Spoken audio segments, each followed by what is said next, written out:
ताल ठोक के ब्रॉट टू यू बाय आरप्योर का हल्दी मसाला, मिर्च धनिया करे कमाल, सबका राजा आरप्योर मसाला।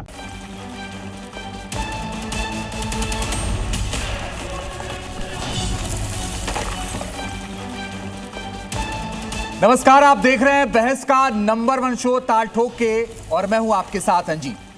जैसे कि उम्मीद थी वही हुआ। सर्वदलीय बैठक हुई, पक्ष विपक्ष में तू मैं भी हुई। मॉनसून सत्र से पहले सर्वदलीय बैठक में आज कई मुद्दों पर विपक्ष ने सवाल उठाए। विपक्ष ने टीएमसी के बागियों को बैठक में बुलाने पर ऐतराज जताया। मल्लिकार्जुन खड़गे और राहुल गांधी ने पीएम को चिट्ठी लिखी जिसमें दान चोरी का मुद्दा उठाया गया है। ऐसे में बहस जरूरी है क्योंकि देश जानना चाहता है कि सत्र का बड़ा हिस्सा हंगामे की भेंट तो नहीं चढ़ जाएगा। हाल ही में कुछ विपक्षी दलों में हुई बगावत पर पूरे विपक्ष का तेवर तल्ख दिख रहा है। पहले दिन भारी हंगामे के आसार के बीच राष्ट्रीय सम्मान के अपमान की रोकथाम का बिल आएगा। ऐसे में सवाल है कि संसद सत्र से पहले होने वाली सर्वदलीय बैठकों में रजामंदी क्यों नहीं बनती? क्या संसद में भी पार्टियां देश की बजाय अपने हितों को तरजीह देने लगी हैं? पहले दिन आने वाला वंदे मातरम से जुड़ा बिल विपक्षी एकजुटता को मुश्किल में क्या डाल सकता है? और भी दूसरे सवालों पर ठोकेंगे ताल, जिसमें होंगे साथ कुछ खास मेहमान। लेकिन मेहमानों के पास जाने से पहले आपको दिखाते हैं एक छोटी सी रिपोर्ट।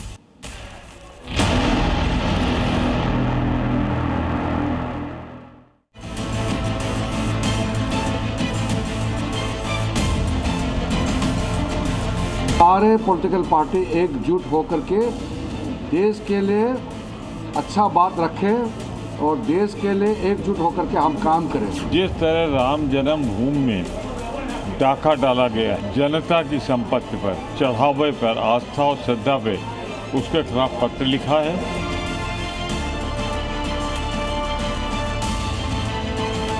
अगर सरकार ये आश्वासन दे कि नहीं किसी सीट को नुकसान नहीं होगा तो हो सकता है जब अपोजिशन की तमाम पार्टियां अगर मान जाती हैं तो हो सकता है कि हमारी पार्टी भी पुनर्विचार करे। इस बैठक की उपयोगिता, प्रासंगिकता जमींदोज कर दी गई है। सभी दलों से यही अपील करेंगे कि वो सदन में कोऑपरेट करें और ये सदन सुचारू ढंग से चले।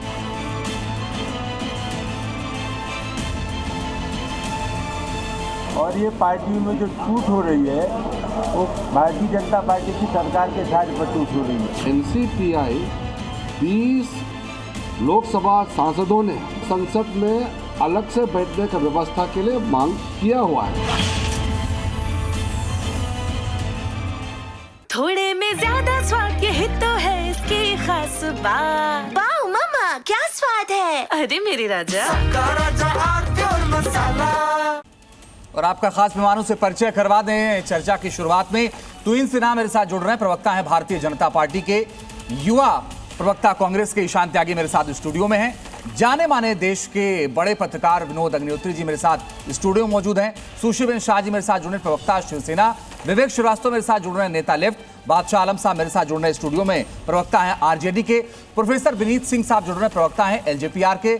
और साथ ही मेरे साथ थोड़ी देर में शांतनु सेन जुड़ेंगे, पूर्व टीएमसी नेता और पूर्व राज्यसभा सांसद। सबका बहुत बहुत स्वागत है। तुहिन सिन्हा जी, पहला सवाल आपसे। सदन चले इसके लिए हर बार बैठक होती है और सर्वदलीय बैठक में तय होता है कि सदन चले, मगर बाद में आरोप लगता है कि सरकार चर्चा से भागती है, इसलिए सदन चल नहीं पाता। नमस्ते अंजित जी, सबको नमस्ते। देखिए, ये एक ऐतिहासिक मॉनसून सत्र होने वाला है। 5 बिल्स तो ऑलरेडी लिस्टेड हैं, लेकिन उसके अतिरिक्त संभवतः डीलिमिटेशन और विमेंस रिजर्वेशन भी एक हकीकत बनने जा रही है। तो आप समझ सकते हैं इस पूरे सेशन का महत्व। हमने हर सेशन को उद्देश्यपूर्ण, उपयोगी बनाने का हर प्रयास किया है। एक सेंस ऑफ अर्जेंसी रहती है, लेकिन विपक्ष ने आज भी वही रवैया दिखाया है। बाधा और बॉयकॉट की मानसिकता से ये लोग ऊपर नहीं उठ पा रहे हैं। मेरी एक ही सलाह है इस विपक्ष को, देखिए देश आपको देख रही है। इतिहास में विशेषकर कांग्रेस पार्टी के लिए कहना चाहूंगा, विशेषकर कांग्रेस पार्टी के लिए, कि हर बार इतिहास के गलत साइड पर खड़े दिखना, भले वो विभाजन का विषय हो, भले वो अयोध्या का विषय हो, भले वो कारगिल का विषय हो, भले वो न्यूक्लियर टेस्ट का विषय हो, या भले वो आर्टिकल 370 का विषय हो, हर विषय पर इतिहास में गलत साइड पर खड़े दिखना कांग्रेस की आदत रही है, लेकिन यह प्रायश्चित का वक्त है जी। आज भी कांग्रेस अगर ऐसे बिल का समर्थन करती है तो शायद देश के युवा जो डिलिमिटेशन से और विमेंस रिजर्वेशन बिल से सबसे ज्यादा लाभान्वित होंगे, वो कांग्रेस ये पार्टी चलिए को बिल माफ की कर बात तो है सकती ही, लेकिन मगर एक चिंता जो लोगों की है, जो हमने पिछले सत्र में देखा था, वो ये कि सदन चले, जब सदन चलेगा तो बिल पास होगा, तो बिल पर चर्चा होगी, तो जनता के मुद्दे उठेंगे। नहीं, मैं वही कह रहा हूं, इसीलिए बॉयकॉट की मानसिकता छोड़ दीजिए। ठीक है, अगर बॉयकॉट की मानसिकता से आएंगे, अगर ठीक है सर, अगर बाधा ईशान त्यागी जी, ईशान त्यागी जी, क्या आपके पास सरकार को घेरने के लिए तर्कों की इतनी कमी हो जाती है कि आप बाइकॉट करने लगते हैं हर चीज का? पहले तो मैं इन्हीं के तर्क बता देता हूं। अभी तो इन सिन्हा जी के आरटीआई हम लेकर आए, फूड सिक्योरिटी हम लेकर आए, न्यूक्लियर जो डील थी वो हमारी सरकार ने करी, न्यूक्लियर टेस्ट जो पहला हुआ था वो हमने किया, इंदिरा गांधी जी ने किया, और राइट टू एजुकेशन हम लेके आए। ये सिर्फ चंद चीजें हैं जो देश के निर्माण में कांग्रेस पार्टी ने जो आहुति दी है। ये बहुत चंद चीजें हैं, ये छोटी चीज, ये बहुत छोटे छोटे काम नहीं है, बड़े काम है, लेकिन ये बहुत कम काम है। इससे कई काम हम ज्यादा कर चुके हैं। तो राइट साइड पे अगर कोई खड़ा हुआ था, हमेशा देश के लिए खड़ा हुआ था, तो वो कांग्रेस पार्टी थी। दूसरी बात ये करते हैं विमेन रिजर्वेशन की। अगर इनको विमेन रिजर्वेशन की इतनी चिंता है तो विमेन रिजर्वेशन बिल पास हो चुका है, जिसमें पूर्ण बहुमत जो बहुमत थी वो कांग्रेस पार्टी के समर्थन से और पूरे विपक्ष के समर्थन से सरकार ने करवा लिया। आप क्रेडिट लेना चाहते हैं, ले लीजिए विमेन रिजर्वेशन का, हमने उसमें समर्थन दिया था, लेकिन आपने उसमें रोड़े लगाने का काम किया। आपने ये रोड़े लगाए उसमें कि पहले जनगणना होगी, उसके बाद परिसीमन आयोग बैठेगा, परिसीमन आयोग की रिपोर्ट आएगी, और उसके बाद आप विमेन रिजर्वेशन लागू करेंगे। हम तो कह रहे हैं ना साहब, आप 543 सीटों में से 33% यानी कि 180 सीटें महिला आरक्षण आप लागू कर दीजिए। आपको इंप्लीमेंटेशन करने में क्या प्रॉब्लम है, मुझे बताइए ना। आप क्या नहीं चाहते क्या कि 543 में से 180 सीटें जो हैं वो महिलाओं को चली जाए? क्या आप ये नहीं चाहते? देश की महिलाएं आपको देख रही हैं। दूसरी सबसे महत्वपूर्ण बात, अगर सरकार मुद्दों पर चर्चा करना चाहती है तो सबसे महत्वपूर्ण मुद्दा, आपने बोला मेरे बारे में युवा हूं और मैं युवाओं की बात करता हूं। आज का युवा जो है वो बेरोजगारी से परेशान है, आज का युवा जो है वो पेपर लीक से परेशान है। आज का युवा ये देख रहा है कि पिछले 10 साल में मोदी जी के कार्यकाल में 90 से ज्यादा पेपर लीक हो चुके हैं, चाहे वो स्टेट बोर्ड के एग्जाम हो या फिर आप ले लीजिए जो एनटीए नेशनल टेस्टिंग एजेंसी करवाती है उसके नीट हो, नीट 2 बार लीक हो चुका है, नीट पीजी भी लीक हो चुका है। तो आप क्यों नहीं नीट पे चर्चा करना चाहते? आप क्यों नहीं चर्चा करना चाहते कि जो 12th क्लास के बच्चे हैं, सीबीएसई में ओएसएम में धांधली करी गई, आपने एक ऐसी कंपनी को दे दिया जो ब्लैक लिस्टेड कंपनी थी, आपने उसको दे दिया, आपने ठेका देने का काम किया, उसमें धांधली हुई, आप ऑन स्क्रीन मार्किंग लेकर आए। क्यों आप बच्चों की बात? और एक आखिरी बात, 10 सेकंड लूंगा। जी। मुझे मालूम है सरकार के पास युवाओं के लिए समय नहीं है। क्या इस सरकार के पास प्रभु श्री राम के लिए भी समय नहीं है, जिनके मंदिर में चोरी हुई, डकैती डाली गई, जमीन के घोटाले हुए, जिस ट्रस्ट का गठन आदरणीय प्रधानमंत्री नरेंद्र मोदी जी ने किया, उसी ट्रस्ट में धांधली हुई? क्यों प्रधानमंत्री जी उस पर चुप हैं? उनको संसद में आके, जिस संसद में उन्होंने उस ट्रस्ट का गठन किया था, उसी संसद में आके उनको जवाब देना पड़ेगा कि उस ट्रस्ट में क्या कार्रवाई वो कर रहे हैं, क्यों उसको भंग नहीं कर रहे हैं। तो जल्दी से जवाब।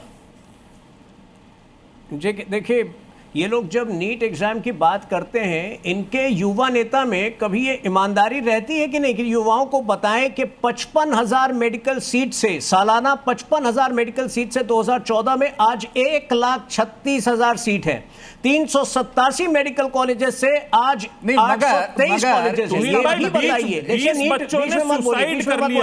नीट में जो हुआ, नीट के एग्जाम में जो गड़बड़ी हुई है वो हमें शर्मसार करती है, और हमारा दायित्व है सबसे पहला। देखिए, फिर से बीच में बोलने की आदत बंद करिए। आपके दर्शक के प्रति ये अन्याय होता है और आप दर्शक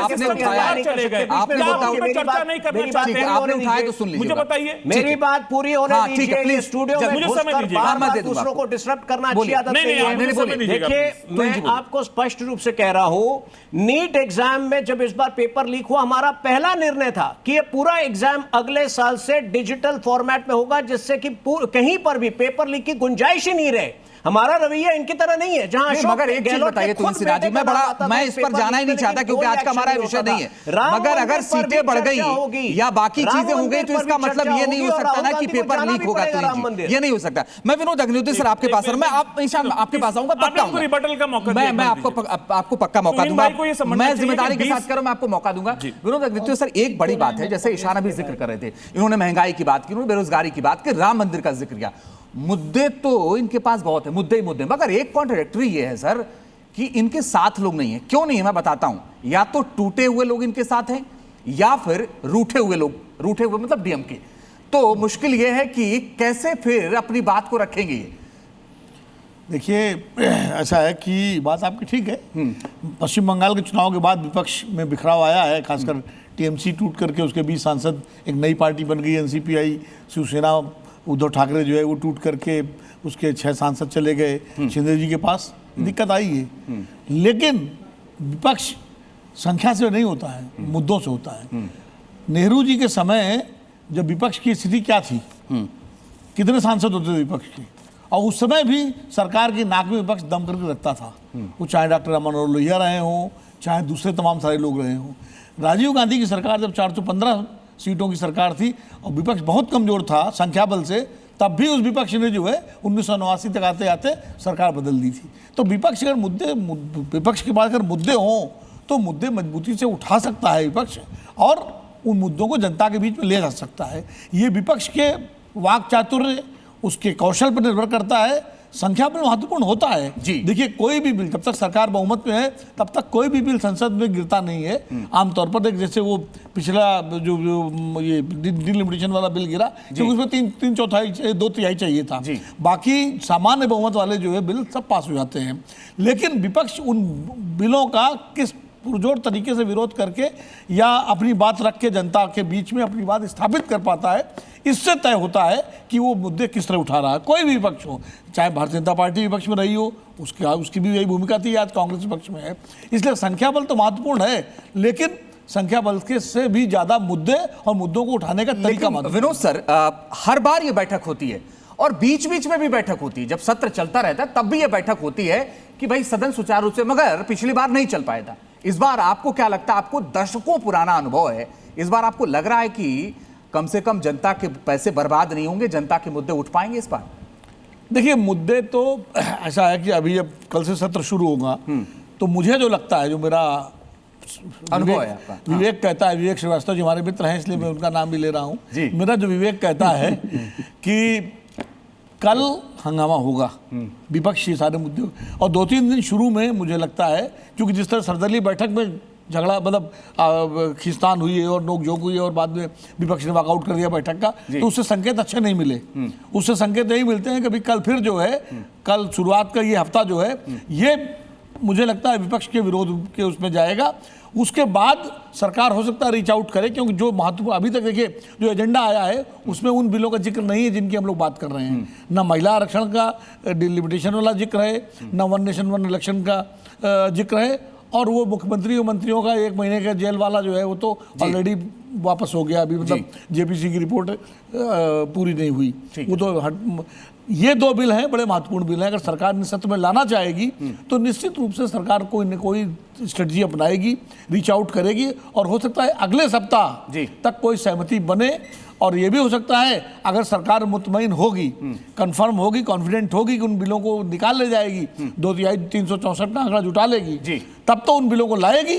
अगर ऐसा मुतमईन नहीं होती है तो फिर नहीं लाया जाएगा। बादशाह आलम जी, इतनी नाउमीदी क्यों? अभी हम टूट फूट की बात कर रहे थे, इतनी नाउमीदी क्यों है? आपके यहाँ भी यही नाउमीदी है? अभी क्या नाम है उनका, मृत्युंजय तिवारी, उन्होंने पार्टी छोड़ दी, तरह तरह के आरोप लगाए। देखिए, अब वो मृत्युंजय तिवारी की जो बात जहाँ तक आप कर रहे हैं, तो वो तो अभी इस वक्त तो आपके डिबेट का मुद्दा भी नहीं है। नहीं, मेरा मुद्दा ये है सर, क्या हो रहा है, इतनी नाउमीदी क्यों है, और नाउमीद होके ही टूट रहे हैं, इसलिए मैंने आपसे पूछा है सवाल। कोई नाउमीदी नहीं है, वहाँ मुस्तैदी से लड़ रहे हैं, हमारे कैंडिडेट वहाँ है और इंशाल्लाह जीत होगी उसकी। लेकिन जहाँ तक आप कल की बात कर रहे हैं कि संसद कैसे चलेगी, तो संसद को सही चलाने की जिम्मेदारी पक्ष की होती है, न कि विपक्ष की होती है। प्राथमिक तौर पर जी, बिल्कुल। लेकिन विपक्ष की भी उतनी ही जिम्मेदारी है। नहीं, विपक्ष तो हमेशा अपनी जिम्मेदारी निभाता है। प्राथमिक तौर पर सरकार की ज्यादा है, मैं इससे सहमत हूं, मगर विपक्ष की भी जिम्मेदारी है। विपक्ष का काम क्या है संसद के अंदर, कि जो विपक्ष के अंदर जो चीजें संसद में तय होनी चाहिए थी, उस पर विपक्ष अपना सवाल मांगता है, उस पर सवाल पूछता है, जो विपक्ष का अपना काम है वो करता है, तो उसका जवाब सरकार देती क्यों नहीं है?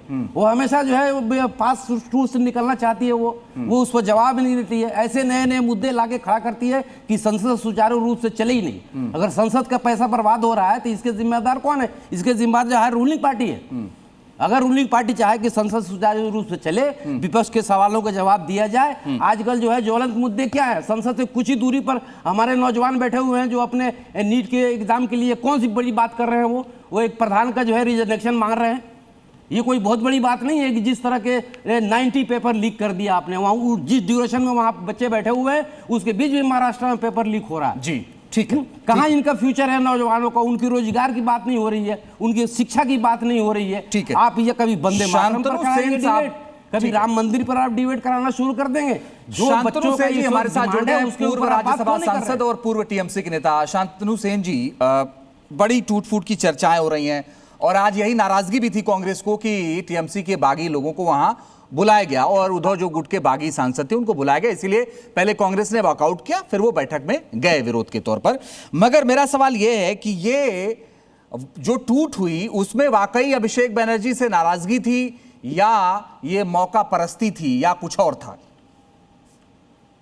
देखिए, पश्चिम बंगाल में जो चुनाव का नतीजा निकला 4 मई, उससे ये सब इंडिकेशन है कि पिछले 15 साल में पिछले सरकार ने जिस तरीके से करप्शन का मदद किया, करप्शन करने वाला आदमी को प्रमोट किया और जो करप्शन रोकने का कोशिश किया, as per example my self, उन लोगों को पनिश किया, इसके लिए बुरी तरह इसको हारना पड़ा चुनाव में। और चुनाव में हारने का बाद भी जिस तरीके से ममता बनर्जी जी ने कही कि हमने हारा नहीं है चुनाव, हम रेजिग्नेशन नहीं देंगे, जिस तरीके से उनका वो घमंडी थी, इसलिए जो पार्टी शायद 6 महीना, 1 साल, 2 साल में टूटने वाला था, वो उंगली से वोट का काली मिटने का पहले वो पार्टी मिटने वाला है।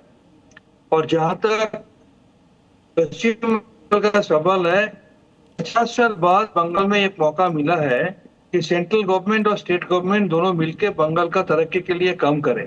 इसके पहले कभी भी ऐसा मौका बंगाल में नहीं मिला था कि स्टेट गवर्नमेंट और सेंट्रल गवर्नमेंट एक कोलैटरली एक साथ में काम करेगा। इसलिए बंगाल का डेवलपमेंट के लिए ये हमारा सांसद लोग जो 20 संकट वहां पर गया है, वो ये डिसीजन लिया है और हमको लगता है इससे बंगाल का तरक्की होगा। देखिए, अल्टीमेटली आदमी पॉलिटिशियन लोग पॉलिटिक्स क्यों करता है? अपना क्षेत्र की तरक्की के लिए, अपना राज्य की तरक्की के लिए। तो अगर तरक्की के लिए उन लोगों को सेंट्रल से सहयोगिता मिलेगा और एक साथ मिलकर बंगाल का भलाई होगा। अगर अपने ही क्षेत्र की जनता के लिए वो तरक्की चाहते हैं और करते हैं, तो कुछ दिन बाद, इलेक्शन के बाद ही क्यों नजर आया कि इधर हम रहेंगे तो जनता की ज्यादा तरक्की हो पाएगी? नहीं, आप मेरा बात समझा नहीं है जी। जब तक चुनाव नहीं हुआ था हम लोगों ने तो कोशिश किया अपना बात समझाने का जनता को। ओके। लेकिन अल्टीमेटली चुनाव का नतीजा निकलने का बाद ये पता चल रहा है कि जनता हमारा बात माना नहीं है। ठीक है, हमने जनता को आपने बहुत क्लियर तरीके से बताया। ठीक है, मैं आपके पास आऊंगा सर, लेकिन विवेक श्रीवास्तव जी, एक विरोध का तरीका तभी होगा जब आप ड्राइविंग सीट पर हो, तो ज्यादा बेहतर तरीके से विरोध कर पाएंगे। तो आप तो ड्राइविंग सीट पर है ही नहीं, मगर फिर भी आखिर जब इतनी टूट फूट मची है तो फिर सरकार से अपनी बात रखना या लड़ना कितना आसान लगता है आपको? नहीं, देखिए, पहली चीज तो यह है कि सब लोग मलाई खा रहे थे बंगाल में। ममता बनर्जी के सारे सांसद, सारे विधायक खूब मलाई खाई साहब, और वेट कर रहे थे कि ममता जी जीत जाए तो मलाई खाने का प्रोग्राम आगे चलता रहेगा। लेकिन जब ममता बनर्जी हार गई और लगा कि अब मलाई तो मिलने वाली नहीं है, चलो जी पाला बदले। जो नहीं बदल रहे थे उनके यहाँ पे ईडी सीबीआई तुहीन भाई साहब ने भेज दी, बोला फटाफट इस तरफ आ जाओ, नहीं आओगे तो अंदर। ये कहानी है भारत के प्रजातंत्र की। This is the reality of the democracy in this nation. और अगर रूलिंग पार्टी इसको फैसिलिटेट करती है, आम आदमी पार्टी के 2 विधायकों के यहाँ ईडी गई, एक श्रीमान जी 3 दिन के अंदर अंदर बीजेपी विधिवत ज्वाइन करते हैं, दूसरा आदमी नहीं ज्वाइन करता, वो जेल के अंदर है। So it is my way और विवेक जी, आपकी ऑडियो में थोड़ी सी दिक्कत है, इसीलिए मैं चाह रहा था कि आप स्टूडियो आए, इसीलिए मैं चाह रहा था कि आप स्टूडियो आए। आपके ऑडियो में देखिए दिक्कत हो गई। मैं आता हूं मैं ईशान, एक एक सवाल ले लूं, हमारे दो मेहमान और बच्चे, फिर आपके पास आता हूं जी। ठीक है, मैं आपके पास आता हूं सर। सुशीबेन शाह जी, आपको बधाई, आप पार्लियामेंट में जेडीयू से आगे निकल गए और आपके जो सांसदों की संख्या है वो जेडीयू से इस वक्त ज्यादा हो गई है। मेरा सवाल यह है कि ये कोई इंटरनल मामला है, ये कोई इंटरनल विषय है, या वाकई आपको विपक्ष से लड़ना है?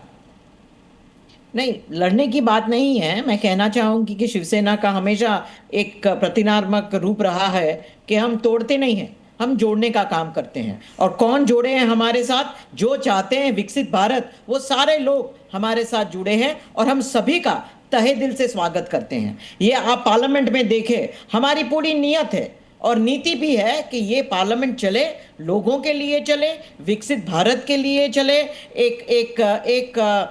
एक न्यायिक प्रणाली बेहतर हो, एजुकेशन का जो हमने अमेंडमेंट लाया है वो सारे रूल्स पारित हो और पार्लियामेंट में डिबेट हो, डिस्कशन हो और हम सारे लोग आगे बढ़े। हाँ, ऑपोजिशन का इंपॉर्टेंट रोल होता है और हम चाहते हैं कि डेमोक्रेसी में एक सच्ची और अच्छी विपक्ष हो, लेकिन मुद्दे होने चाहिए, डिबेट करने के लिए मुद्दे होने चाहिए, सॉल्यूशन बताना चाहिए। ऐसा नहीं कि आप वॉल में दौड़ के आए। चलिए, पार्लियामेंट में तो मुद्दे बताएंगे, मगर स्टूडियो में ईशान त्यागी ने 10 मुद्दे बता दिए जिस पर चर्चा होनी चाहिए। मैं मानता हूं कि वो चर्चा यहां नहीं हो सकती, मगर उससे पहले उन्होंने बताया कि 10 मुद्दे की इस पर चर्चा हो सकती, इस पर चर्चा होनी चाहिए। और इस तरह से ये तरह की बातचीत विपक्ष भी तैयार होने चाहिए करने के लिए। जब विपक्ष तैयार होता है तो कांग्रेस एक मुद्दा छेड़ती है, टीएमसी तीसरा मुद्दा छेड़ती है, उबाटा चौथा मुद्दा छेड़ती है। तो जब तक विपक्ष साथ में आके एक रिस्पॉन्सिबल अपोजिशन, एक रिस्पॉन्सिबल विपक्ष का काम नहीं करेंगे, डिबेट कैसे हो सकता है? ठीक है प्रोफेसर विनीत सिंह जी, अभी ईशान कह रहे थे कि आप तोड़फोड़ मचा रहे हैं, आप इकट्ठा कर रहे हैं। इसके अलावा उन्होंने कहा कि तमाम मुद्दे ऐसे हैं जिस पर सरकार को बात करनी चाहिए, मगर सरकार बात नहीं करती है। नहीं, पर विपक्ष नहीं। मेरा सवाल प्रोफेसर विनीत सिंह से, हम तो बात करने के लिए तैयार है। मेरा सवाल प्रोफेसर विनीत सिंह से। ओके मैम, मेरा सवाल प्रोफेसर विनीत सिंह से। अंजित भाई नमस्कार, गुड इवनिंग सभी को। भाई, जो तोड़फोड़ की बात करते हैं तो आप टूटते क्यों हैं? पहला सवाल। दूसरा चीज ये है कि विपक्ष तो सर्वदलीय बैठक या चर्चा की बात तो करता है, पर आप देख लीजिए बानगी क्या हुआ है, यहां पे भी वॉकआउट हुआ है। और आप सदन में देख लें, कहीं भी सार्थक अगर चर्चा की बात होती है, मणिपुर हो, इलेक्ट्रॉल बॉन्ड हो, फार्मर इश्यू हो, वंदे मातरम हो, सब पे ये वॉकआउट करते हैं। प्रॉब्लम क्या है ना अंजित भाई, कि इनको चर्चा करने में इनको कोई भी इच्छा नहीं है। ये चाहते हैं अपना वेस्टेड इंटरेस्ट जो है बिल्कुल जीवित रखें ताकि इनका एजेंडा चलता रहे। मैं दो बातें मैं ये बताना चाहूंगा जो कि कांग्रेस के प्रतिनिधि ने कहा था कि हमने ये काम किया, हमने ये स्कीम किया। मैं थोड़ा अपना रिकॉर्ड देख रहा था, आपको जान के आश्चर्य होगा, यूपीए सरकार में 2004 से 14 में मात्र 8 से 10 वेलफेयर स्कीम लाए गए थे, जबकि एनडीए में 14 से लेकर 26 तक 62 स्कीम की बात हो रही है। दूसरी बात, अभी विमेन रिजर्वेशन की बात कर रहे थे, याद कीजिए जब सुरेंद्र मेहता यहाँ पर राजद के प्रतिनिधि बैठे हुए हैं, और जब अजीत मेहता ने जब बिल को फाड़ के फेंका था तो क्या कांग्रेस ने उसका विरोध किया था? और क्या यहां पे लिख के दे सकते हैं कि अगर इसी नंबर पे 50% की बात नहीं करते हैं, अगर इसी नंबर पे हमने 33% आरक्षण दिया तो इनके शीर्ष नेता राहुल गांधी हैं, रेडी हो जाएंगे और नहीं काम करेंगे?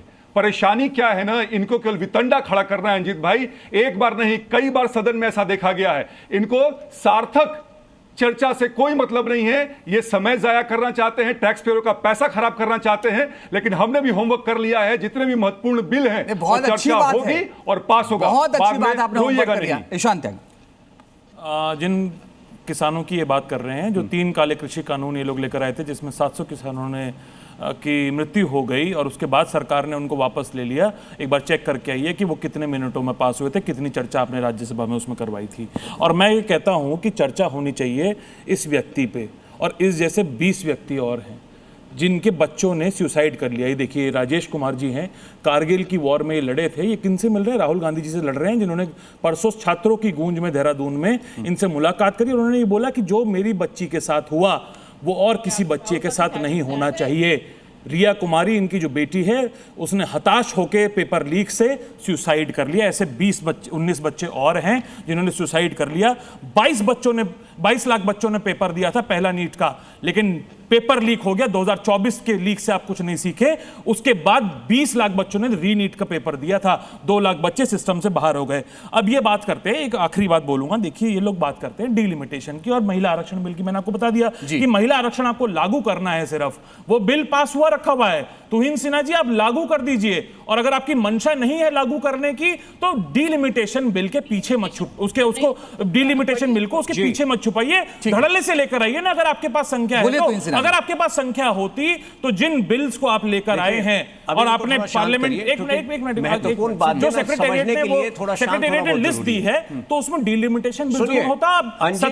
17 अप्रैल को ये सरकार औंधे मुंह गिरी थी और दोबारा औंधे मुंह गिरेगी, क्योंकि इनके पास नंबर नहीं है डिलिमिटेशन बिल पास करने के लिए। एक आखिरी बात, ये सरकार इतना छटपटा क्यों रही है डिलिमिटेशन बिल पास करने के लिए? क्योंकि इनको पता है कि इनके पास मैंडेट है, ये संविधान बदलना चाहते हैं, इसलिए 405 का नारा बोल लीजिए। अंजित जी अगर नहीं रोक पा रहे हैं और 5 मिनट बोलिए। करना चाहते हैं उसको बदल देना चाहते हैं। सुनिए बोले तो इंजी बोलिए।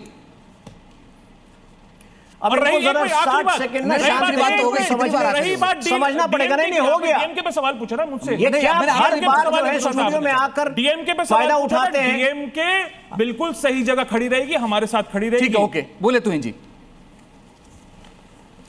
देखिए अब शांत करिए, क्योंकि ना मैं समझाना चाहता हूं और ये समझने के लिए शांत होना बहुत जरूरी है। जो सवाल पूछ रहे हैं ना कि क्यों महिला आरक्षण को लिंक किया जा रहा है डिलिमिटेशन से, आप समझिए डिलिमिटेशन ड्यू है या नहीं है। 2026 में ड्यू हो जाता है। अगर आप आज के आज महिला आरक्षण को लागू कर देते हैं, आपको 1/3 सीटें जो है आवंटित कर देनी पड़ेगी। लेकिन तुरंत जब डिलिमिटेशन होगा तो सारी, देखिए फिर ये बीच में बोल रहे हैं अधिकार है महिलाओं का। आप देखिए जब जैसे अधिकार है महिलाओं का। देखिए अंजित जी आप नहीं कंट्रोल कर पा रहे हैं तो मैं चला जाता हूं। ये क्या बदतमीजी चलती रहती है आपके शो पर? हर बार ये व्यक्ति आके घुस जाता है और बोलने नहीं देता है। मैंने उनको बोलने दीजिए, फिर आप बोलिए। मुझे कंप्लीट करने दीजिए, उसके बाद जितना बकवास करना है आप करिए। सुनिए आप ध्यान से। देखिए जैसे मैं कह रहा हूं उनको बोल लीजिए, फिर आप बोल लीजिए, एक-एक करके बोल लीजिए, ज्यादा अच्छा रहेगा। कह रहे हमें देनी पड़ेगी। डिबेट अब तक बहुत बढ़िया चल रही है। अब वो बोल फिर आप बोलिए, कोई बात नहीं। मैं आपको पूरा मौका दूंगा, मैं आपको दूंगा। मैं आपसे वादा करता हूं, मैं आपको पूरा मौका दूंगा। बोले तो होगा डिलिमिटेशन जैसे लागू होगा, सारे सीटों का स्वरूप बदल जाने वाला है। तो अगर आज के आज आप महिला आरक्षण लागू करते हैं, आपको अगले साल सारे सीट जो आवंटित हुए हैं महिला आरक्षण के जरिए वो बदलने पड़ेंगे।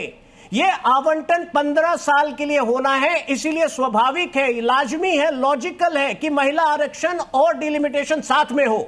अगर कांग्रेस पार्टी को नहीं समझ में आ रहा है तो मैं जिम्मेदार हूं क्या? अरे समझिए विषय को सवाल पूछने के पहले, बोलिए, अध्ययन करिए विषयों का जल्दी से। और अगर नहीं डिलिमिटेशन चाहते तो खुल करके दीजिए, खुल करके दीजिए कि आप नहीं चाहते कि देश की युवा राजनीति में आप नहीं चाहते कि 50% सीटें बढ़े, खुल करके ये। अंजीत जी पहले ना जनगणना होनी थी 2021 में, इस सरकार ने जनगणना नहीं करवाई, कोविड का हवाला देती रही। विश्व में सभी देशों ने जनगणना करवा ली अपने यहाँ, लेकिन इस सरकार ने जनगणना इसलिए नहीं करवाई क्योंकि इसकी मंशा नहीं थी जनगणना करवाने की। ये जो पहले कहते थे और एफिडेविट देते थे सुप्रीम कोर्ट में कि हम जातीय जनगणना नहीं करवाएंगे, राहुल गांधी जी के दबाव के बाद इन्होंने जातीय जनगणना करवाने का भी फैसला लिया और अभी तो जनगणना शुरू हुई है। ये कह रहे हैं अगले साल हम लागू कर देंगे इसको। कैसे कर देंगे भाई? अभी जनगणना शुरू हुई है, अगले साल तक कंप्लीट होगी, उसके रिजल्ट से आएंगे, उसके बाद डिलिमिटेशन कमीशन बैठेगा, डिलिमिटेशन कमीशन अपना काम करेगा, फिर उसके बाद परिसीमन होगा, उसके बाद ये महिलाओं को आरक्षण देंगे। तो झूठ बोल रहे हैं कि हम अगले साल से वुमेन रिजर्वेशन बिल को लागू कर देंगे, ये सरासर झूठ है इनका। ठीक है अंजीत जी, देखिए हमारा ट्रैक रिकॉर्ड ऐसा है पॉसिबल जो नहीं चीजें ये लोग 50 साल में करते हैं, 5 साल में करते हैं। जी यहाँ पर चलिए मैं विनोद सर से पूछ लेता हूँ। 2029 में मैं तो मानता हूँ मेरे पास इस पर ज्ञान कम है, तो मैं विनोद सर से पूछ लेता हूँ। सर आप महिला आरक्षण डालिए कि कौन सही बोल रहा है, कौन फैक्ट में सही बात है ना, नहीं चाहती है युवा। देखिए डिलिमिटेशन क्यों हो रहा है, पहले तो ये सोचना इस पर। डिलिमिटेशन बहुत पुरानी वक्त की जरूरत है और इसको टाला गया 2 बार। 71 में इंदिरा जी ने 25 साल के लिए टाल दिया जी, और फिर 2001 में अटल जी ने टाल दिया 25 साल के लिए जी। तो डिलिमिटेशन तो ज़रूरत है। आबादी 145 करोड़ देश की हो गई है और जो संसदीय क्षेत्र हैं, लोकसभा क्षेत्र हैं, उनका 20-20 लाख 25-25 लाख के हो गए हैं, तो संभव नहीं है। एड्रेस करना है एक एमपी के लिए, इसलिए डिलिमिटेशन जरूरत है। मुख्य बात यह है, उसके पीछे आधार ये है इसलिए। और फिर जब डिलिमिटेशन का मतलब क्या होगा, नंबर ऑफ सीट्स बढ़ने के साथ साथ जो पुरानी सीट्स हैं सब उनका रीड्राइंग ऑफ द सीट्स होगा, मतलब उनकी बाउंड्रियाँ बदलेंगी। फिर जिस जिले में 3 सीटें हैं वहाँ 6 सीटें होंगी, 5 होंगी, 8 होंगी, और उनकी बाउंड्रीज बदलेंगी। तो एक एक्सरसाइज होगी, डिलिमिटेशन कमीशन बनेगा। अब सवाल ये है कि वो उसका आधार क्या होगा। जनगणना 2011 के आधार पर करना है तो अब आपका आंकड़े मौजूद हैं, आप कर लीजिए। सरकार जो करना चाहती है 2011 के आंकड़ों पर। अगर 2026 के आंकड़ों पर करना है, 26-27 की जनगणना में, तो जैसा त्यागी जी कह रहे हैं तो उस हिसाब से फिर उसमें जब आंकड़े आएंगे 2027 में, उसके बाद फिर कमीशन बनेगा तो उसमें समय लगेगा। तो ये है, सरकार चाहती है कि डिलिमिटेशन बिल पास हो जाए और आधार वर्ष जो है 2011 की जनगणना को बना करके इसको कर दिया जाए। लेकिन इसमें एक बात यह है कि फिर मतलब यानी 15 साल जो है कि जो आंकड़े हैं जनगणना के, जो बढ़ी हुई जनगणना आएगी वो उसमें उसको आप एड्रेस नहीं कर पाएंगे। आप 2011 की जनगणना पर करेंगे। तो मेरा मानना यह है कि अगर आप जनगणना के आधार पर कर रहे हैं चीजों को, तो 2026 और 27 के आंकड़े आ जाए उसके बाद करिए, उसके बाद ठीक है, ताकि लेटेस्ट उस पर डिलिमिटेशन हो, ठीक है, तो ज्यादा एक्यूरेट होगा। एक चीज और मैं समझना चाहता हूं सर आपसे, ये बहुत आम जनता के मन में बहुत सारे लोग इस पर फोन भी कर रहे थे कि ऐसा क्यों हो रहा है। जो टूट हुई है, जो टीएमसी की टूट की बात हो, चाहे उद्धव ठाकरे की बात हो, आज सुप्रिया सुले आज या कल उन्होंने भी कहा है कि उनके गले में दर्द है, डॉक्टर के सलाह के हिसाब से वो काम करेंगी। ये क्या रणनीति हो सकती है जो सारे समर्थन करने की बात कर रहे हैं, चाहे वो अंदर से करें या बाहर से करें? तो अगर ये समर्थन करते हैं तो इसका क्या इफेक्ट दिख रहा है आपको इस पार्लियामेंट सेशन में? नहीं, देखिए, अगर सरकार 360-364 का आंकड़ा जुटा लेती है या कुछ दलों को इस बात के लिए मना लेती है कि वो वॉकआउट कर जाएं वोटिंग के टाइम में, तो नंबर ऑफ प्रेजेंस जो हाउस में जो स्ट्रेंथ है वो कम हो जाएगी, तो फिर 2/3 वाला वो भी घट जाएगा। तो अगर सरकार का मैनेजमेंट इसमें सफल हो जाता है, फ्लोर कोऑर्डिनेशन और मैनेजमेंट, तो निश्चित रूप से सरकार लाएगी बिल।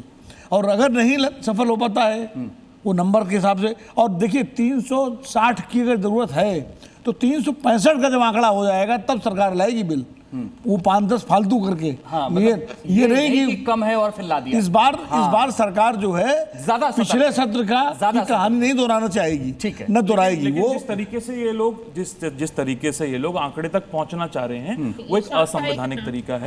ये लोग जो इलेक्टोरल बॉन्ड में हजारों करोड़ रुपए कमाए, प्रभु श्री राम के मंदिर में चोरी करके हज़ारों करोड़ रुपए की धांधली करी, क्या उसी पैसे के दम पे ईडी सीबीआई ये लोकतांत्रिक ढांचे पे प्रहार कर रहे हैं? विवेक श्रीवास्तव, उसकी भी बात होनी चाहिए। सबका ये कहना है कि जिस तरीके से आप उस आंकड़े तक पहुंचना चाह रहे हैं वो एक तरीका असंवैधानिक, हालांकि इस पर बहुत ज्यादा चर्चा नहीं, मगर फिर भी इसका जवाब आपसे लेना जरूरी है। नहीं, बिल्कुल बिल्कुल।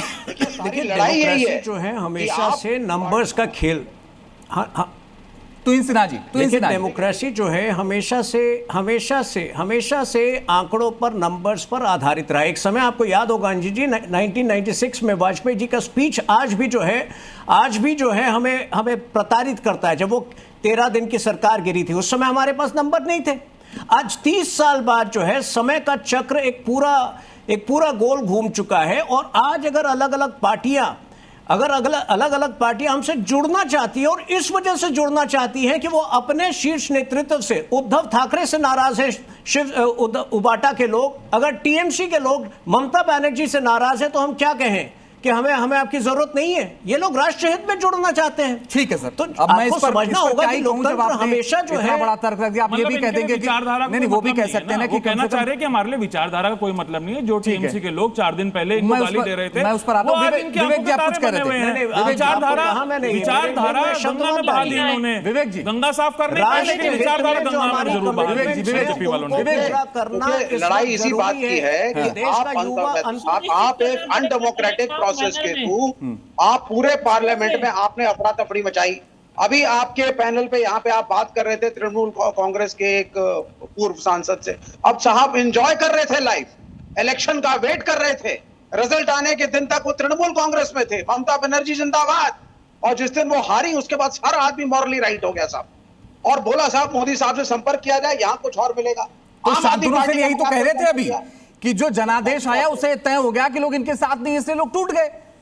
बड़ी अजीब सी बात है सर। तो आप कम से कम ये बोलिए ना, हम इलेक्शन में हारे, आप कम से कम अपने दल की तरफ तो रहिए। आप तो दल ही को डिच कर रहे हैं, और आप इसलिए नहीं डिच कर रहे हैं क्योंकि आपको कोई समस्या है, आपके मैलाफाइड सुशील जी जवाब दीजिए विवेक श्रीवास्तव का। ये तो धोबी घाट खेले रहते हैं। विवेक भाई, आप टीएमसी हो या उबाटा हो, खुद चिंतन क्यों नहीं करती है कि क्यों ऐसा हुआ? क्या करें मैडम, चोरी करते हैं, बीजेपी में चले जाते हैं, बीडीसी क्या कर देती है, टूट रही है, मानना पड़ेगा आपको। एक बाजू है पुत्र मोह, दूसरी बाजू है भांजे का मोह, और इसी वजह से आपके कार्यकर्ता हमें तोड़ने की जरूरत नहीं है। अगर यही एटीट्यूड आप रखेंगे तो हम संसद नहीं चलने देंगे। भाई मैं ये कहना चाहूंगी, सुन लीजिए और साफ साफ यहाँ बैठ के सुनिए, संसद नहीं चलेगी। 2029 गलत को सही और सही को गलत। अरे विवेक जी तो पूछ लीजिए कि ईशान त्यागी आपसे सहमत है या नहीं है। आप कह रहे नहीं चलने देंगे, आपके तो वहाँ सांसद ही नहीं है, तो आप पहले ईशान त्यागी से पूछ लीजिए। किसने कह दिया? आप पहले बादशाह आलम जी से पूछ लीजिए। पहले तो यही रुक जाइए, कितने सांसद है पार्लियामेंट में, पहले तो नहीं तो आप अकेले नहीं चलने देंगे। बरोबर बिल लेफ्ट के कितने सांसद है पार्लियामेंट में सर, पहले तो ये बताइए जरा। नहीं मैं कह रहा हूँ आप अकेले नहीं चलने देंगे। अरे भाई उसके लिए तो एकजुट होना पड़ेगा ना आपको। बादशाह आलम जी मैं एक बात आपसे जानना चाहता हूँ कि ये जो पूरी परिस्थिति है, सदन का चलना बहुत जरूरी है, और इसके लिए बैठक आज हुई थी, सारे लोग गए थे, मगर मेरा सवाल ये है कि अगर ऐसे ही नाउम्मीदी रहेगी, ऐसे ही लोग टूटते रहेंगे, तो फिर विपक्षी एकता की बात कैसे होगी? नहीं देखिए, जैसे संसद का चलना जरूरी है, संसद का चलना जरूरी नहीं है, संसद का चलना बहुत जरूरी है, ठीक है, हाँ। लेकिन उसमें सारा विपक्ष एक साथ है, और विपक्ष के बातों को सत्ता पक्ष जो है कहाँ उस पर ध्यान दे रही है। जो जिन चीजों पर विपक्ष बहस करना चाहता है, जो सवाल पूछता है, वो उनको जवाब देना चाहिए। और इनके पास ये जो नंबर गेम की बात कर रहे हैं, इनके पास नंबर गेम है कहाँ? 240 एमपी है इनके पास जी। बाकी ये जो एमपी ला रहे हैं, ये किस तरह से ला रहे हैं, कहाँ से ला रहे हैं, ये पूरी जनता देख रही है। अभी 20 एमपी की बात कर रहे हैं कि टीएमसी से इतने उनके हृदय परिवर्तन हो गया कि वो इनके साथ ही आ गए। 20 क्या वो संवैधानिक रूलों को फॉलो करते हुए आ रहे हैं? उनकी सदस्यता क्या वो बरकरार रहेगी 20 लोगों की? विनीत सिंह जी कौन बताएगा इसको? विनीत सिंह जी, मैं तो जी आ रहा हूं आपके पास, एक मिनट। विनीत सिंह जी, एक ऐसी पार्टी जिसका एक एमएलए नहीं है, एक एमपी नहीं है, आज तक कोई इलेक्शन नहीं लड़ा, उसके पास 20 एमपी हो गए। ये क्या चल रहा है भाई भारत में? विनीत जी, जिस तरह से संख्या बढ़ रही है या बढ़ाना चाहते हैं, तो ईशान त्यागी भी कह रहे हैं, बादशाह आलम भी कह रहे हैं, विवेक जी भी कह रहे हैं कि ये तरीका डेमोक्रेटिक नहीं है। क्यों डेमोक्रेटिक नहीं है विनीत जी? जी सीरियसली अंजीत जी डेमोक्रेटिक नहीं सुनिए, अब मेरा नंबर है, प्लीज मुझे बोलने दीजिए। उस पार्टी के प्रतिनिधि बोल रहे हैं जिनका कि पूरा जीवन ही तोड़फोड़ पे चला है। याद कीजिए इंदिरा गांधी का जनता पार्टी को किसने तोड़ा था? क्या हम लोग भूल जाते हैं 1993 में झारखंड मुक्त? अरे सुनिए तो, अपनी बात सुनिए, आप प्लीज शांत रहिए, मुझे 30 second, this is my turn, let me finish up. Sir आप अजीब हैं, आप अपने समय बोलते क्यों नहीं है? विवेक जी बोलने दीजिए। रंजीत भाई ये कैसे होगा? ये सुन लीजिए, फिर आप बोल लीजिएगा। 30 सेकंड तो बोलने दीजिए हमको। हाँ विनीत सिंह बोलिए, विनीत जी बोलिए। आप शांत रहिए। तो नहीं, उंगली वो उठाए जिसका कि अपना दामन साफ हो। और एक बात बताइए, अगर हम डेमोक्रेटिक वे में नहीं अगर ला रहे हैं, पहले तो हम तोड़ नहीं रहे हैं, तो आप कोर्ट में क्यों नहीं जाते हैं? आप केस कीजिए हमारे विरोध में। परेशानी क्या है अंजीत भाई ना, कि इंडिया अलायंस में कोई भी पार्टी, राहुल, अरे यार इनको, यार दिस इज, यहां पे भी डेमोक्रेटिक अप्रोच नहीं है यहाँ पे। अंजीत भाई इनको चुप तो कराइए। I will just finish up in 10 second. ठीक है। राहुल गांधी कोई इंडिया अलायंस से नेता, कोई इनको अपना नेता नहीं मानता है, इसलिए राहुल गांधी से लोग अलग हो रहे हैं। इंडिया अलायंस में है, हम मानते हैं। आपको कोई प्रॉब्लम है? आपको सीधा जवाब मिल गया, ये भी इंडियन लाइन सुनिए ना, आप नहीं आप मानते हैं के नेता को सड़क पे लाके खड़ा कर दिया था, कितनी शर्म की बात है विनीत जी। इसको ना थिथराई कहते हैं, याद नहीं है क्या? थिथराई कहते हैं। अगर आप मानते ना तो जाके वेस्ट बंगाल में अलग चुनाव नहीं लड़ते। चिराग पासवान को घर के बाहर खड़ा, नहीं राहुल गांधी ने क्या बोला था ममता बनर्जी के बारे में? क्या आपको वो दिन याद नहीं आता क्या? क्या वो दिन सोच के शर्म नहीं आती क्या? हमने भी देखा किस तरीके से चिराग पासवान जी को बाहर बाहर खड़ा कर दिया था, आपकी पार्टी तोड़ दी थी। कम से कम कुछ नहीं तो अपने दिन याद कर लीजिए। ठीक है, चिराग पासवान जी मोदी जी की गोद में जाके बैठ गए हैं, आपका हृदय परिवर्तन हो गया होगा। आपको नहीं लगा कि स्वर्गीय रामविलास पासवान जी की जो तस्वीर थी उस तक को बाहर रख दिया था, लेकिन हमारे उसके बारे में सोचिए जी, कहां सो जाता है आपका ज़मीर जब हम बच्चों की बात करते हैं। अरे आप देखिए भाई, आपका कौन सा डेमोक्रेटिक अप्रोच है? पूरी पार्टी की न्यू जो तोड़-फोड़ पे खड़ी है, जनता पार्टी से लेकर हर जगह आपने यही किया है। और यहाँ पे राजद के प्रतिनिधि बैठे हुए हैं, जहाँ पूरा परिवार बेल पे बाहर है, वो हमें सिखाएगा। अगर आपको इतनी परेशानी है तो जाइए ना, जाके कोर्ट में केस कीजिए। अब हमारे बारे में चिंता मत कीजिए, हमारे 5 सांसद बिल्कुल इंडिया के साथ इंटैक्ट हैं और हमारे नेता केंद्र में मंत्री हैं। आप अपना सोचिए। क्यों चुप है चिराग पासवान जी? क्या उनको युवाओं की चिंता नहीं है क्या? चिराग पासवान सत्ता की मलाई खाने में इतना व्यस्त है कि युवाओं को भूल गए हैं। आपके नेता कहां घूम रहे हैं पहले ये बताइए। चलिए ठीक है, छोड़ दीजिए सर, इस पर नहीं जाना। हमारा वो सब्जेक्ट है ही नहीं कौन कहां है। आप जवाब देना चाह रहे थे शांति त्यागी का। आप यहाँ पे आप पैनल में बैठ के कहते हैं कि हम साथ है, जाके वेस्ट बंगाल में अलग लड़ते हैं, वहां पे गुजरात में अलग लड़ते हैं, राहुल गांधी ममता बनर्जी के बारे में अनाप शनाप बजते हैं, फिर आप आके बोलते हैं यहाँ पे ओके सर, ओके विनीत जी, बात करते हैं, उत्तर करते हैं। अंजित जी देखिए, यहाँ 2 सवाल महत्वपूर्ण हो जाते हैं जी। नंबर 1, ये पार्टियां क्यों टूट रही है? देखिए, टीएमसी के विषय पर जो तथ्य सामने आए हैं, डॉक्टर शांतनु सेन की मैं बात कर रहा हूं, राज्यसभा सांसद है, और उनकी बेटी जो आरजी कौर में ही डॉक्टर के रूप में थी, जब इन्होंने आवाज उठाई टीएमसी के खिलाफ और इस पर आपके सही मुद्दों पर, तो उनकी बेटी को प्रताड़ित किया गया। तो जिस भय के माहौल में बंगाल की जनता जी रही थी, उसी भय के माहौल में टीएमसी के लीडर्स भी जी रहे थे। ममता बनर्जी और अभिषेक बनर्जी का खौफ इतना था। जहां तक उद्धव ठाकरे का सवाल है, अरे 5 साल पहले जिस दिन उद्धव ठाकरे ने कांग्रेस से विलय किया, कांग्रेस के साथ जाना, विलय नहीं की, जिस दिन अलाइनमेंट किया, आधे से ज्यादा उनके लीडर्स तो उस बात से इत्तेफाक रखते नहीं थे। उस दिन उन्होंने बाला साहब ठाकरे के विचारों को त्यागा और तब से ये लोग जो है बाहर निकलने के फिराक में थे। उद्धव जी के पास मौका था, कई मौके थे उद्धव जी के पास कि वापस वो बाला साहब ठाकरे के विचारों को अपनाए, लेकिन हर बार उद्धव जी ने उस बात को ठुकराया, उस मौके को ठुकराया। तो इसके लिए हमें दोषी देना, हमें दोष देना उचित नहीं होगा। मेरे ख्याल से इन पार्टियों को भी मंथन करना चाहिए। दूसरा इंपॉर्टेंट बात, क्या एंटी डिफेक्शन लॉ के तहत जो रूल्स हैं उनका चलिए, तो इंजी मैं माफ करेगा, बीच में आप सबको रोक रहा हूं। इसी के साथ अभी के बुलेटिन में बस इतना है। हमारे साथ तमाम खास मेहमान जुड़ रहे हैं, सभी का बहुत बहुत शुक्रिया। ताल ठोक के में इतना की R pure shahi paneer masala, delicious, healthy everyday.